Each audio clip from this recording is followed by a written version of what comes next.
సత్యసాక్షి అనుదిన మన్నా ద్వారా మీ అందరికీ శుభోదయం. నేటి యొక్క వాగ్దానము నెహెమ్యా గ్రంథము 2వ అధ్యాయము 20వ వచనం. ఆకాశమందు నివాసి అయిన దేవుడు తానే మా యత్నమును సఫలం చేయును. ప్రియ కుమార కుమార్తె, ఆనాటి నెహెమ్యా గారి కాలంలో షూషాను కోటలో ఉండగా యెరూషలేము నుంచి రాబడిన కొంతమంది పట్టణము దేవుని యొక్క మందిరం యొక్క పని కొరకు వివరించినప్పుడు ఆ పట్టణ గోడలు, మందిరపు గోడలు విరిగినాయని తెలిసినప్పుడు తను ఎంతో బాధపడి ఉపవాసం ఉండి రాజు యొద్దకు వెళ్ళాను.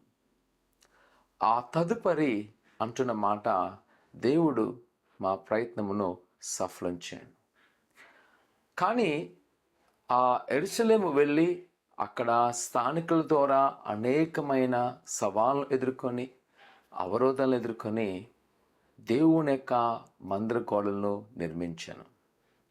దానంతటి కారణము నెహెమ్యా గారి యొక్క ప్రార్థన, దేవుడు చేసిన కార్యము, దేవుడు ఎంత నమ్మకించినప్పుడు ఆయన చేసిన సఫలము. నిజమే ప్రియ కుమార కుమార్తె, ఈ వాగ్దానము నిజముగానే తెలియబడుతుంది. ఆయన తన బిడ్డల కార్యములను నెరవేర్చును.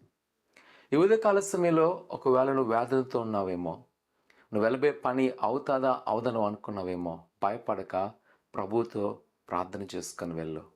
ప్రభు దగ్గర నమ్మకం గడుపు. ఆయనని ప్రతి ప్రయత్నాలను, ప్రతి యత్నంలో ఆయన సఫలం చేయను. ఆయన విడవని దేవుడు కాదు, మరవని దేవుడు కాదు. తన వాగ్దానాన్ని నెరవేర్చే దేవుడు. ఈ యొక్క ప్రతికూల పరిస్థితిని బట్టి ఆందోళన చెందక, ఏమి జరగనుకోక, ఇదిగో ప్రభు నీ పక్షమున వ్యాజ్యమాడుతాడు. ప్రార్థన చేసుకుందాం. పరిశుద్ధుడా, ఘనమైన దేవానికి వందనాలు తండ్రి. ఈ ఉదయకాల సమయంలో నిజమే నువ్వు ప్రతి ప్రయత్నాలను సఫలం చేసే దేవుడు. ఆనాడు నెహెమ్యా గారు ప్రార్థన చేయగా మీరు మొర ఆలకించి ఆయన మందిరపు గోడలు మీరు సకాలంలో నిర్మించున్నారు.